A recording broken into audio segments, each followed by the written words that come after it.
Hi viewers, welcome to our channel. ప్రస్తుతం మనతో పాటు సీనియర్ జర్నలిస్ట్ దాము బాలా సార్ వారితో మాట్లాడదాం.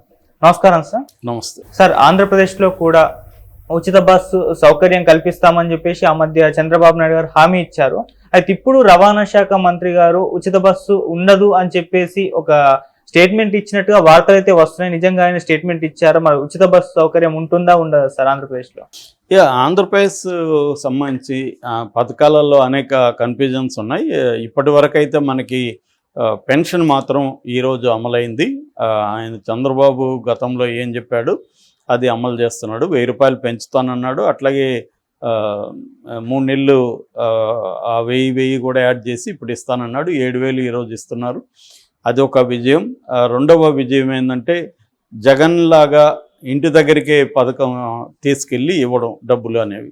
అది చంద్రబాబు వస్తే చేయడం, మీరు బ్యాంకుల చుట్టూ తిరగాలని వైసీపీ ప్రచారం చేసింది. కానీ చంద్రబాబు అయితే చాలా సీరియస్గా తీసుకున్నాడు.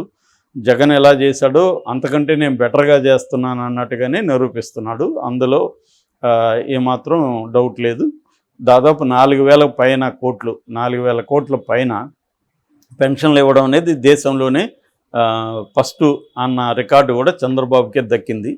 65 లక్షల మందికి పైన ఈరోజు పెన్షన్ ఇస్తున్నారు. అందులో కొంతమందికి 7,000 ప్లస్ 3 7,000 చేరుతుంది. కొంతమందికి 15,000 వరకు కూడా వెళ్తుంది. ఇలాగా రకరకాల సెక్షన్లకు కూడా ఈరోజు మార్నింగ్ 6 నుంచి 8 లోపల ఫినిష్ చేసే విధంగా యంత్రాంగం అంతా కదిలింది, పనిచేస్తుంది. అది అంతవరకు బాగానే ఉంది. మిగతా సూపర్ 6 పథకాలకు సంబంధించి ఇంపార్టెంట్ పథకం మహిళలకు సంబంధించి ఫ్రీ బస్సు, ఉచిత బస్సు పథకం. దాని మీద ఇప్పటివరకు చంద్రబాబు కానీ, ఇటు లోకేష్ కానీ, పవన్ కళ్యాణ్ కానీ, అంటే ప్రధానమైన నాయకత్వం ఎవరు కూడా నోరు తెరవలేదు. అంటే దాన్ని ఎప్పటి నుంచి అమలు చేస్తామని కానీ, దాని మీద విధి విధానాలు ఏం చేయబోతున్నామని కానీ ఏమీ చర్చకు రాలేదు. మొన్న క్యాబినెట్ మీటింగ్లో కూడా ఏమీ ఈ పథకాలకు సంబంధించి ఏది కూడా చర్చ జరగలేదు. అందువల్ల ఒక పెన్షన్లు మాత్రమే ఇచ్చి చంద్రబాబు మిగతా వాటిని డైల్యూట్ చేస్తాడా, పెన్షన్లు కూడా ఇది ఊరికి అట్టహాసంగా బిల్డప్ చేసి తర్వాత మెల్లగా తీసేస్తారు. ఎందుకంటే ఆల్రెడీ 2500 పథకం ఉంది, దాన్ని పెన్షన్ ఉంటే దీన్ని అప్లైకబుల్ కాదంటున్నారు. అట్లాగే రేషన్ కార్డులు కూడా ఏరివేత కార్యక్రమం మొదలవుతుంది అంటున్నారు.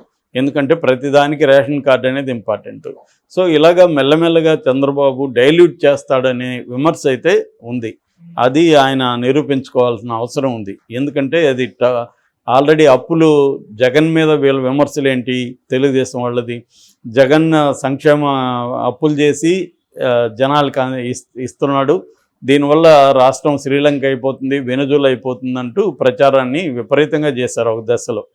కానీ అదేమీ అయిపోలే.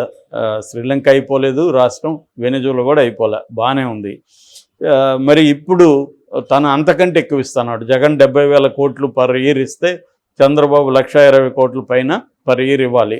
అంత డబ్బులు మరి జగన్ తీస్తేనే అప్పులు ఎక్కువైపోయినాయి. మరి చంద్రబాబు ఎక్కడి నుంచి తెస్తాడు?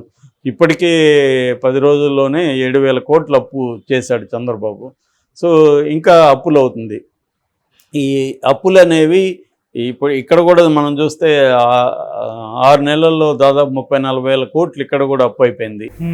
ఎవరైనా అప్పు చేయకుండా సంపద సృష్టించిస్తామని ఒక కథ చెప్తారు తప్ప సంపద సృష్టి అనేది it takes a lot of time, నీకు ఇమ్మీడియట్గా కాదు. కానీ ఎవ్రీ మంత్ ఈ పథకాలకి రకరకాలుగా డబ్బులు వెళ్ళాలి. ఎవ్రీ ఇయర్ 1,20,000 కోట్లు ఎక్కడి నుంచి తెస్తారు? బడ్జెటే 3 లక్షల కోట్లు. అందులో ఉద్యోగులకి శాలరీలు ఇవ్వాలి, అంగన్వాడీ లాంటి వాళ్ళకి ఇవ్వాలి, తర్వాత ఇన్ఫ్రాస్ట్రక్చర్ ఖర్చు పెట్టాలి, ఆల్రెడీ ఉన్న నీటిపారుదల ప్రాజెక్టుల మీద ఖర్చు పెట్టాలి, అమరావతి కట్టాలి. చంద్రబాబుకి అయితే అదొకటి ఎక్స్ట్రా బర్డెన్ ఉంది. సో వీటికన్నిటికీ సెంటర్ నుంచి ఫండ్స్ వస్తాయంటే డౌటే. ఎందుకంటే సెంటర్ ఈ 10 ఏళ్లలో పెద్దగా ఫండ్స్ ఏమి ఇచ్చింది లేదు. అప్పులు తీసుకోవడానికి పర్మిషన్లు ఇచ్చింది, కొంత విధిల్చింది. అంతకంటే అది కూడా జగన్ పదే తిరిగి చేసుకుంటే జగన్ అవసరం వాళ్ళకు ఉంది కాబట్టి ఇచ్చారు. ఇప్పుడు నిజానికి చంద్రబాబు లేకపోతే గవర్నమెంటే లేదు. ఆ స్థాయిలో చంద్రబాబు ఉన్నాడు. కానీ చంద్రబాబు ఎందుకు గట్టిగా డిమాండ్లు చేయట్లేదు? మొన్న చంద్రబాబు ప్రమాణ స్వీకారంకి వచ్చినప్పుడే మోడీ దగ్గర కొన్ని హామీలు ఎందుకు ఇప్పించలేదు, అన్న విమర్శలు కూడా వస్తున్నాయి. ఓకే. అయితే ఇప్పుడు వైసీపీ ఆత్మరక్షణలో ఉంది కాబట్టి పెద్దగా విమర్శలు కానీ లేకపోతే ఉద్యమాలు కానీ పెద్దగా లేవు. ఎందుకంటే ప్రతిపక్షం నిర్వీర్యంలో ఉంది. సో ప్రతిపక్షాలు గట్టిగా మాట్లాడే పరిస్థితి లేవు. అందుకని షర్మిల లాంటి వాళ్ళు ఇప్పుడు కొంత మెల్లగా నోరు విప్పుతున్నది. ఈయన ప్రత్యేక హోదా తీసుకురమ్మంటున్నారు. ఆల్రెడీ మనకి బీహార్ ప్రత్యేక హోదా రావాలని వాళ్ళ జాతీయ కార్యవర్గం జేడీయూ జనతాదళ్ యునైటెడ్ జనతాదళ్ జాతీయ కార్యవర్గం తీర్మానం చేసింది. మరి చంద్రబాబు ఎందుకు తీర్మానం చేయట్లేదన్న విమర్శలు చంద్రబాబు మీద ఉన్నాయి. నేను దీని మీద నిన్న చెప్పాను. సో ఓవరాల్గా ఏంటంటే చంద్రబాబు తను ఇచ్చిన సూపర్ 6 పథకాలని నిజంగా అమలు చేస్తాడా అన్న డౌట్లు అయితే ఇప్పటికి కూడా ఉన్నాయి. పెన్షన్ అయితే సక్సెస్ఫుల్గా ఈరోజు అమలు చేశారు. ఇప్పుడు రెండవది ఏంటంటే ఉచిత బస్సు పథకం. దీనికి సంబంధించి రవాణా శాఖ మంత్రి రాంప్రసాద్ రెడ్డి, మెండిపల్లి రాంప్రసాద్ రెడ్డి నిన్న ఒక మాట అన్నాడు. అదేంటంటే మేము ఖచ్చితంగా అమలు చేస్తాం, బట్ ఎప్పుడు అనేది చెప్పలేము అనేది అంటున్నాడు. ఇక్కడే డౌట్ వస్తుంది జనాలకి. అమలు చేస్తామంటే దానికి ఒక డేటు, ఒక వ్యవహారం ఉండాలి కదా. వీళ్ళు ఇక్కడ కాంగ్రెస్ వాళ్ళు ఇమీడియట్గా అనౌన్స్ చేశారు. దాన్ని స్టడీ చేయడానికి ఎంత టైం పడుతుంది? అదేం పెద్ద ఇది కాదు కదా. ఆల్రెడీ కర్ణాటకలో ఉంది, తెలంగాణలో ఉంది, తమిళనాడులో ఉంది, ఢిల్లీలో ఉంది, ఈ రాష్ట్రాలంతా ఉంది.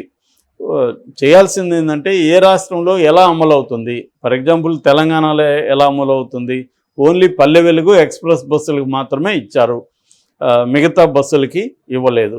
అట్లాగే బార్డర్ వరకే ఇచ్చారు. అదే కర్ణాటకలో కొంత ఎక్స్ప్రెస్లకి కూడా మిగతా వాటికి కూడా ఇచ్చారు. ఎక్స్ప్రెస్లు పల్లె వెలుగుతో పాటు మిగతా వాటికి కూడా ఇచ్చారు. బార్డర్ దాటి 20 కిలోమీటర్ల వరకు కూడా అక్కడ ఇచ్చారు. సో అక్కడేమో సపరేట్గా ఒక స్మార్ట్ కార్డు ఇష్యూ చేశారు. ఇక్కడేమో ఆధార్ కార్డుతోనే నడుస్తుంది. అయితే దీని మీద ప్రధానమైన విమర్శలు ఏంటంటే కొత్త బస్సుల సంఖ్యను పెంచకుండా ఉన్న బస్సులే కానీ నువ్వు ఈ స్కీమ్ పెడితే విమెన్ విపరీతంగా ట్రావెల్లోకి వచ్చేస్తారు. రెండవది స్త్రీలు కూడా రెగ్యులర్గా వెళ్ళే ఆఫీసులకో పనులకో రెగ్యులర్గా వెళ్ళే స్త్రీలు ఉంటారు. వాళ్ళు కంఫర్టబుల్గా బస్సులో వెళ్ళి జాబ్ చేసుకోవాలి.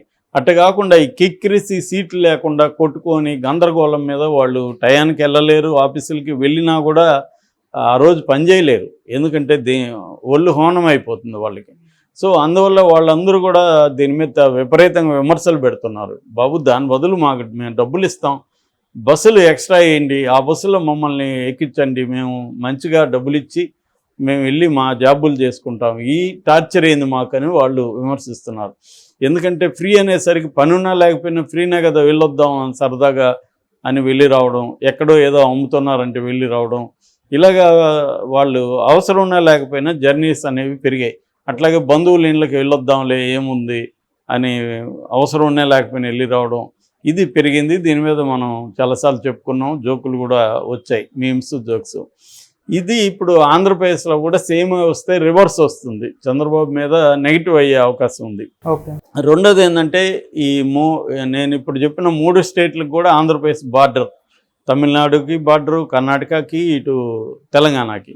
సో ఈ 3 స్టేట్ల బార్డర్లో ఎక్కడి వరకు ఇస్తారు, బార్డర్ దాటినాక కూడా ఇస్తారా? సో కంపేర్ చేసుకుంటారు బార్డర్ ప్రజలు కూడా, తెలంగాణ ఎట్లుంది, కర్ణాటక ఎట్లుంది, తమిళనాడు ఎట్లుంది, ఇక్కడ ఎట్లుందని. సో ఇవన్నీ పరిశీలించి చేయాలి. రెండవది ఆర్టీసీకి ఆదాయం దీనివల్ల పెరిగిందా తగ్గిందా? ఎందుకంటే గవర్నమెంట్ ఇవ్వాల్సిందే కదా ఆర్టీసీకి. ఈ డబ్బులంతా జీరో టికెట్ ఇష్యూ చేస్తారు, ఎంతమంది వచ్చారనేది ఆ జీరో టికెట్స్ ద్వారా లెక్కేసి అంత డబ్బులు ఇవ్వాలి. దాని మీద ఇక్కడ 2500 నుంచి 3000 కోట్లు బర్డన్ పడుతుంది. అది ఇప్పుడు చంద్రబాబు కూడా అక్కడ బర్డన్ పడుతుంది. సో ఇవన్నీ ఏంటంటే గెలవడం కోసం ఏవో హామీలు ఇచ్చేసి, ఇప్పుడు కర్ణాటకలో అదే జరుగుతుంది, వాళ్ళ హామీలు నెరవేర్చే పరిస్థితి అక్కడ కనబడట్లేదు. సో మరి ఇక్కడ నిజంగా చేస్తారా లేకపోతే ఇలా పోస్ట్పోన్ చేసుకుంటూ ఆపేస్తారా అన్న డౌట్లు అయితే వస్తున్నాయి ఆంధ్రప్రదేశ్లో. Okay sir, thank you so much sir.